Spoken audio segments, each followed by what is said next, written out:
October 1st, 1960. A new dawn broke over West Africa. Green and white flags fluttered in the air as Nigeria, the giant of Africa, finally gained independence from British colonial rule. Hope was high.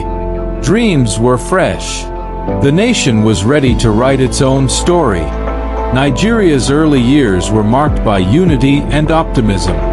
Sir Abubakar Tafawa Balewa served as the first prime minister, while Dr. Nnamdi Azikiwe became governor general, and later the nation's first president when Nigeria became a republic in 1963. But beneath the surface, ethnic tensions and political rivalries began to grow between the North, East, and West. In January 1966, a military coup shattered the young democracy. Major General Johnson Agi Ironsi took power, but just 6 months later, he was overthrown and killed in a counter-coup. The cycle of military rule had begun. By 1967, the country was deeply divided. The eastern region, led by Colonel Odumegwu Ojukwu, declared independence as the Republic of Biafra. What followed was one of Africa's darkest chapters, the Nigerian Civil War. For nearly 3 years, brother fought against brother. Over 2 million people, mostly civilians, lost their lives to hunger and conflict. When the war ended in 1970 under General Yakubu Gowon, Nigeria was left broken, yet determined to heal. The post-war years brought a new sense of rebuilding. Under General Gowon's leadership, Nigeria experienced an oil boom. Money flowed, cities grew, and modernization took root. But corruption, delays in promised democracy, and growing discontent led to Gowon's overthrow in 1975. General Murtala Muhammad rose to power, young, bold, and reform-driven. His vision for Nigeria was clear and fearless. But in 1976, his life was cut short in an assassination. His deputy, General Olusegun Obasanjo, continued his mission and finally returned Nigeria to civilian rule in 1979. In 1970, between Ambassador Young and Nigerian head of state, Lieutenant General Obasanjo. Approach. Generally, we share the same views on how these problem areas could be approached to bring about solution in the interest of mankind. And it has been a refreshing opportunity to 1979, Nigeria celebrated democracy once again. Shehu Shagari was elected president under the National Party of Nigeria. The new government promised prosperity and progress, but economic decline and corruption returned, leading to public frustration. On December 31st, 1983, the military struck again. Major General Muhammadu Buhari seized power, promising discipline, order, and anti-corruption reforms.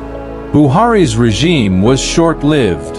In 1985, he was overthrown by General Ibrahim Babangida, whose government introduced the Structural Adjustment Program and new economic policies. Yet, by 1993, Nigeria's political future once again stood at a crossroads.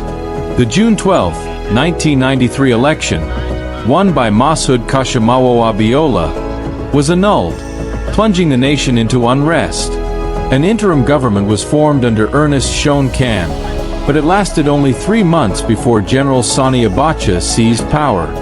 The Abacha years were harsh, marked by dictatorship, human rights abuses, and the tragic execution of activist Ken Saro-Wiwa in 1995. Nigeria became a pariah on the global stage. Then, in 1998, Abacha suddenly died, paving the way for a return to democracy under General Abdul Salami Abubakar.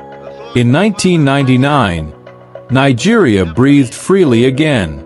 Olusegun Obasanjo returned, this time as an elected president in the Fourth Republic. His administration brought economic reforms, debt relief, and a revived global image. Yet, corruption and inequality persisted. By 2007, power transitioned peacefully to Umaru Musa Yar'Adua, a calm, humble leader with a vision of rule of law and reform. Sadly, illness cut his journey short in 2010. Vice President Goodluck Jonathan stepped in, becoming president. His leadership saw growth in telecommunications, infrastructure, and education. But the nation was shaken by insurgency, Boko Haram's rise in the northeast, and the kidnapping of over 200 Chibok schoolgirls in 2014. It was a time of both progress and pain. The Buhari era was one between change and challenges. In 2015, history came full circle. After more than 3 decades since his military rule, Muhammadu Buhari returned, this time not through force, but through the will of the people. Nigerians, weary of corruption and longing for discipline, rallied around his promise of change. His administration began with bold commitments to crush insurgency, revive the economy, and end corruption. But the road was far from easy. In 2016, Nigeria slipped into its first recession in over 2 decades, driven by a sharp fall in global oil prices, the lifeblood of the economy. Inflation soared, unemployment rose, and millions of families struggled to make ends meet.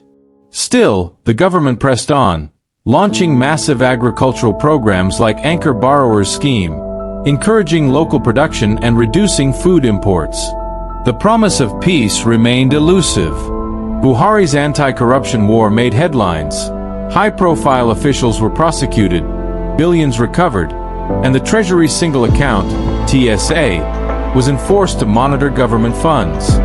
Yet, critics argued that the campaign was selective, and ordinary Nigerians saw little change in their daily realities. By 2020, frustration among the youth reached its breaking point. The #EndSARS protests erupted, a movement demanding justice against police brutality and deeper reform across governance. Streets across Lagos, Abuja, and many cities were filled with chants of hope and defiance. But on the night of October 20th, 2020, tragedy struck at the Lekki toll gate. Gunfire, chaos, and heartbreak. It became a moment forever etched in Nigeria's history. A cry for change turned into national grief. In the years that followed, the administration faced more storms. A second recession in 2020, rising debt, fuel shortages, and a currency crisis that strained businesses and households alike. His era ended where it began, with the people still longing for the promise of true transformation. In 2023, Bola Ahmed Tinubu became Nigeria's 16th leader. His tenure began with bold economic reforms, including the removal of fuel subsidies and currency unification. But these changes sparked inflation and hardship for millions. As the nation looks forward, hope remains. Hope for stability, security, and unity in diversity. From independence to instability, from military boots to democracy's ballot, Nigeria's journey has been one of resilience. A nation shaped by strength, faith, and the unbreakable will of its people. The story continues across the ages.